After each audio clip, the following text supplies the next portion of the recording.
সংক্ষিপ্ত বক্তব্য রাখার জন্য অনুরোধ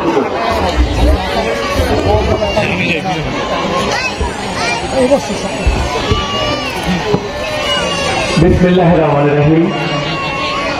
বাংলাদেশ জাতীয়তাবাদী দল আটটা পশ্চিম ইউনিয়ন মহিলা দল শাখার আয়োজনে আজকের এই মতবিনিময়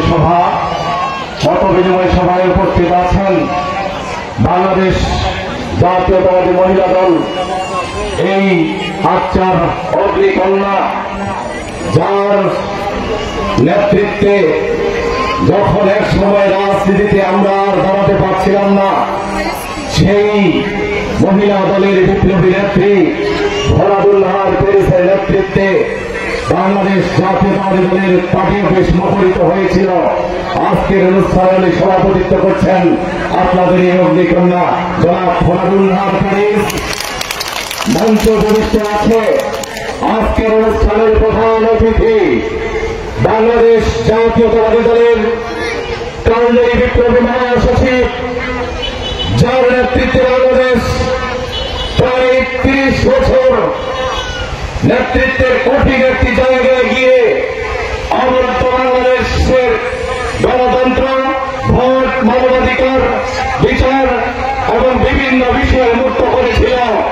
আমাদের প্রাণের নেতা, এই অঞ্চলের কালজয়ী জীবন্ত কিংবদন্তি বাংলাদেশ জাতীয়তাবাদী দলের বিপ্লবী মহাসচিব জনাব মির্জা ফখরুল ইসলাম আলমগীরের সহধর্মিণী রাহানা আন্টি সহ আজকের এই অনুষ্ঠানে সম্মানিত অতিথিবৃন্দ এবং সর্বোপরি আমি সামনে দেখতে পাচ্ছি আজকের প্রাণপ্রিয় মহিলা নেত্রী এবং হিন্দু মুসলিম উভয় সনাতনী আমার মা কাকিরা, সবাইকে আমার ব্যক্তিগত পক্ষ থেকে আসসালামু আলাইকুম, আদাব এবং বিনম্র শ্রদ্ধা।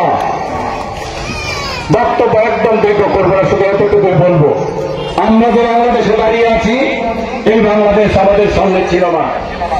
আমরা দীর্ঘ 17 বছর এক কঠিন বাংলাদেশে দাঁড়িয়েছিলাম, যা আপনারা জানেন।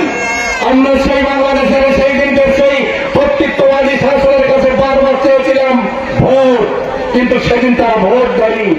14 ভোট দেয় নাই, 18 ভোট দেয় নাই, 24 ভোট দেয় নাই। শেষ পর্যন্ত ভোট যখন তারা প্রমোশনে গিয়েছে, তখন এই বাংলার রাজনীতি এবং দল ছেলেরা 24 পরবর্তী 5 আগস্টে জমে উঠে আমাদের সামনে নতুন বাংলাদেশ দিয়েছে। তাই আজকের যে বাংলাদেশ আমরা দেখছি, এই বাংলাদেশকে আর আমরা পথ হারাতে দিব না। এই বাংলাদেশকে আমরা অর্জন করে গড়ে তুলব। এই বাংলাদেশে আর মানবিক বাংলাদেশ গড়ে তুলব। এই বাংলাদেশ আমার মহাসচিবের নেতৃত্বে নতুন বাংলাদেশ গঠিত হবে, যে বাংলাদেশে আমরা বাস করব, যে বাংলাদেশে আগামী প্রজন্ম বাস করবে, যে বাংলাদেশ ক্ষুধা দারিদ্র মুক্ত সুখী সমৃদ্ধশালী বাংলাদেশ হবে। আমরা সেই বাংলাদেশ আমাদের প্রাণের মহাসচিব মির্জা আলমগীরের নেতৃত্ব দেখতে চাই। তাই এই আটটা ইউনিয়ন আমরা ভালো করে জানি, এখানে হিন্দু মুসলিম বৌদ্ধ খ্রিস্টান সাম্প্রদায়িক সম্প্রীতির এক অমীয় বন্ধন নিয়ে আমরা দীর্ঘদিন চলছিলাম। মাঝখানে 17 বছর চলতে পারিনি। কে বা কারা হিন্দু সম্প্রদায়কে অসমাধানতায় জিম্মি করে সাম্প্রদায়িক সম্প্রীতির বিষয়বস্তু ছড়িয়ে দিয়ে এই রাতটাকে অশান্ত করে দিয়ে মুসলমানদের মুখোমুখি হিন্দুদের করে দিয়েছিল।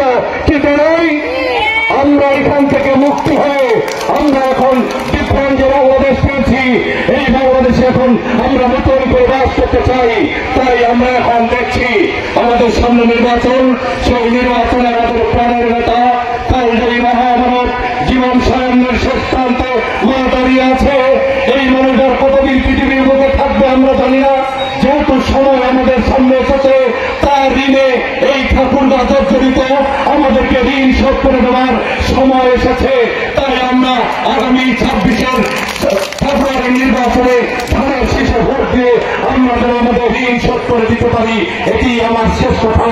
এবং আজকের অনুষ্ঠান সাগর ভাই সহ মহিলা দল সহ যে অক্লান্ত পরিশ্রম করে আজকের অনুষ্ঠান করছেন, আমার বিশ্বাস আজকের এই অনুষ্ঠানের কথা, আজকের প্রধান অতিথি অবশ্যই আমাদের দলের মানুষ মহাসচিবকে অবশ্যই বলবে। তাই আগামী বাংলাদেশ হোক সুন্দর, আগামী বাংলাদেশ, আগামী ঠাকুরগা হোক মানবিক,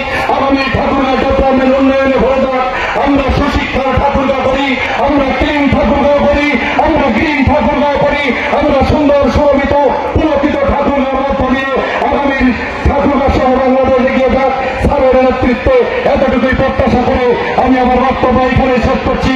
সবাই ভালো থাকবেন। আসসালামু আলাইকুম। ধন্যবাদ।